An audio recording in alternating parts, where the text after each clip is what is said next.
नमस्कार। आज का हमारा टॉपिक है, आखिर कौन है सांता क्लॉज।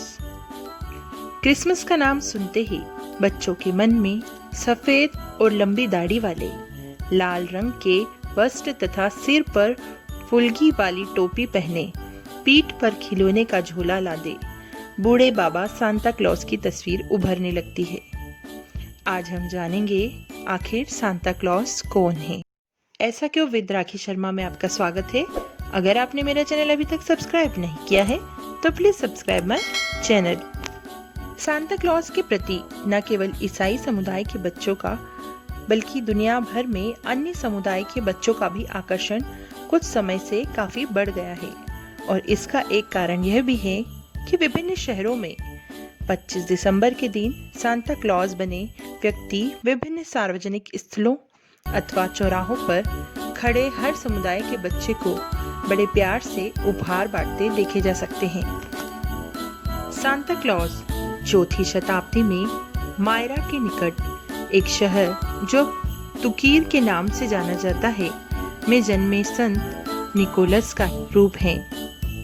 संत निकोलस के पिता एक बहुत बड़े व्यापारी थे, जिन्होंने निकोलस को अच्छे संस्कार देते हुए दूसरों के प्रति सदा दया भाव रखने और जरूरतमंदों की सहायता करने के लिए प्रेरित किया। निकोलस पर इन सब बातों का बहुत असर हुआ। वह हर समय जरूरतमंदों की सहायता करने को तत्पर रहते। बच्चों से उन्हें खास लगाव था। अपनी ढेर सारी दौलत में से बच्चों के लिए वह ढेर सारे खिलौने खरीदते और खिड़कियों से उनके घरों में रख देते। उनके माता पिता की मृत्यु के बाद मॉनेस्ट्री में वह पले बढ़े। 17 साल की उम्र में ही उन्हें पादरी की उपाधि मिल गई।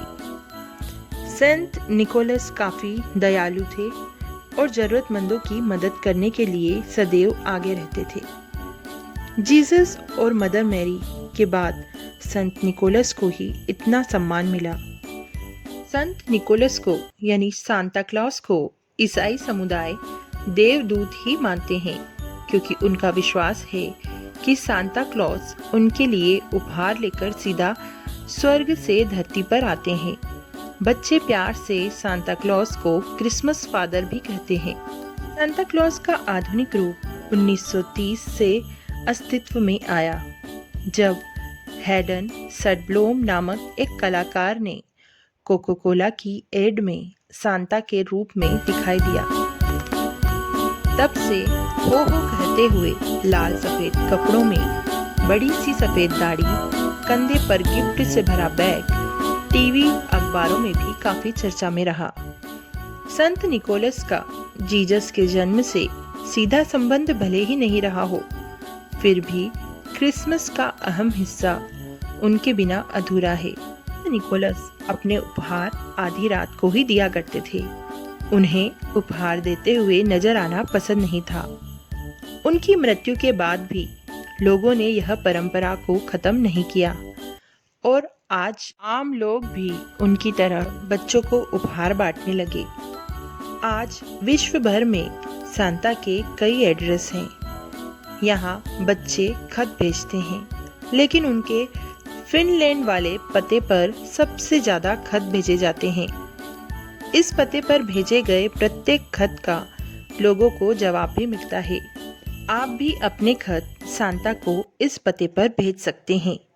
सांता का पता है Santa Claus village, FIN 96930, Arctic circle, Finland. यहाँ सांता के पोस्टल वॉलंटियर्स रहते हैं, जो सांता के नाम आए इन खतों का जवाब देते हैं और क्रिसमस वाले दिन उनकी विश भी पूरी की जाती है। आशा करती हूँ आपको मेरी जानकारी पसंद आई होगी। पूरी वीडियो में आखिरी तक बने रहने के लिए धन्यवाद।